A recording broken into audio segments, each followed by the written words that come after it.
Du vėžiai. Vieną kartą netikėtai susitiko du vėžiai. Taip raudoni, taip vienodi, du ropojantys vėžiai. Akys blizga, ausis tviska, pasakyti nori viską.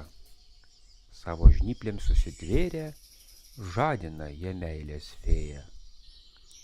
Žiūri į akis vėžys, ką jam kitas pasakys, ir mintim kažkur klajoja, du vėžiai kažką svajoja. Akis blizga, ausis tviska, pasakyti nori viską.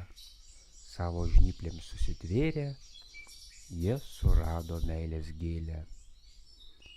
Akimis viens kitą gaudo, žnyplėm spaudžias, širdim glaudžias.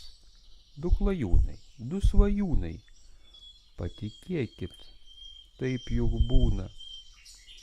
Akys blizga, ausis tviska, pasakyti nori viską. Savo žnyplėm susitvėrę, jie sukūrė pasakėlę.